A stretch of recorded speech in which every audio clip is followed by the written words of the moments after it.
The Handmaid's Tale is now in the final half of its final season, and this was the shortest episode that we've had in ages. Something that I was a bit disappointed with. Considering we've only got 4 episodes left, I was hoping we'd be getting more time than ever within the world of the show, but it seems to be the opposite. With the episode focusing on June and Moira looking to get to the border of Gilead, Janine reaching breaking point with Aunt Lydia, and Mayday's plan getting exposed, it now showed that the hope that was present for Commander Lawrence, June, and the rest of Mayday was no more. So with that, let's dive into the episode and break down all that there was to take away from it. Here is The Handmaid's Tale, Season 6, Episode 6, Ending Explained.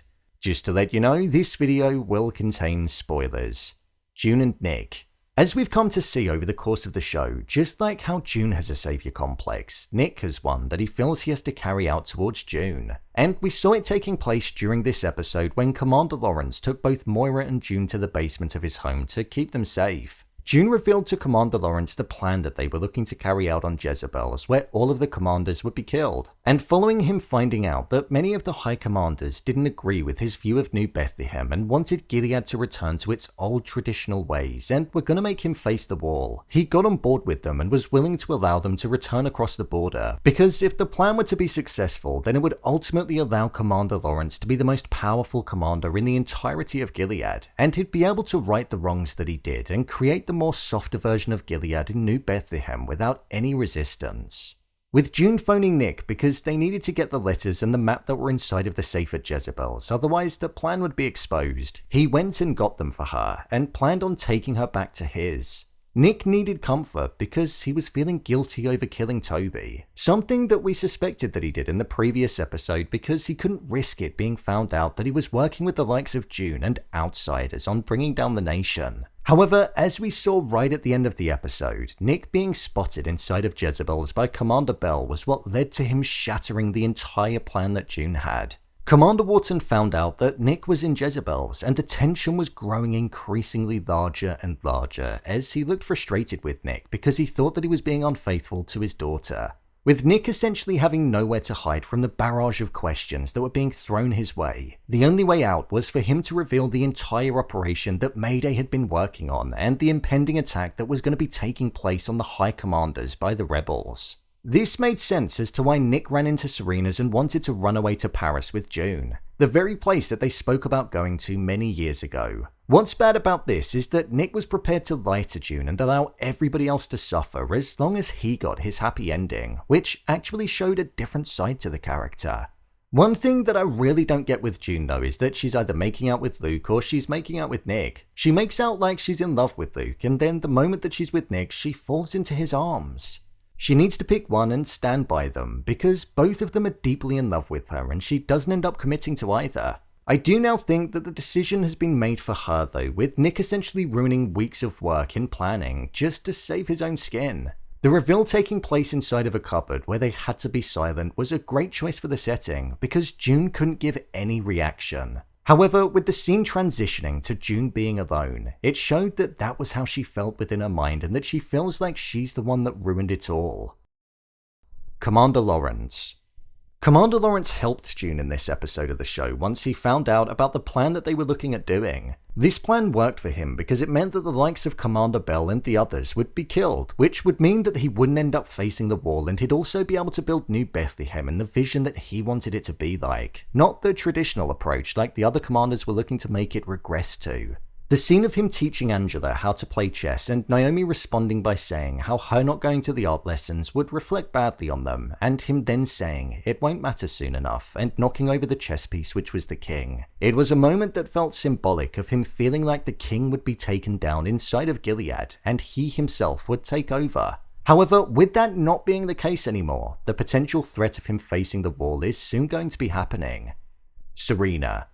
We didn't get much time with Serena in this episode, but what we did get was rather telling of the direction of the character.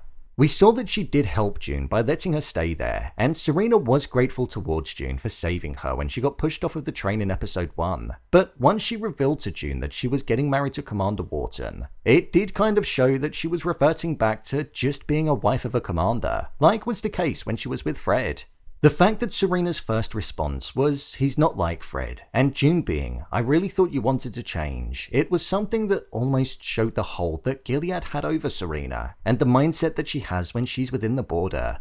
June didn't tell Serena of the attack that they were planning, which truly showed that she didn't trust her. Plus, I'd also say with June reading the notebook that Serena was writing in and it documenting her time with Handmaids, it feels like this could be something that Wharton might end up using in building this pure traditional Gilead. I also wonder where Serena will stand with the fact that June was involved in planning an attack that had the potential to kill her future husband. It might cause division to form between the both of them again. I would also say that we saw a slightly different side to Commander Wharton in this episode, and it could be telling of the direction in how he's going to be acting towards Serena, especially if she doesn't do as he says. The anger and aggression and short temper that he had with Nick is something that I think could end up seeping into his marriage, especially if issues start to arise and there being potential battles that need to be won. Janine.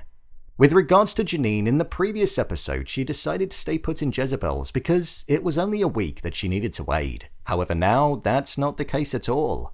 Aunt Lydia was looking to help Janine with the program that she spoke to Serena about in getting former handmaids as assistants in the fertility clinic, but Janine didn't want any part of that because she knew that June's plan was on the horizon and all she had to do was wait.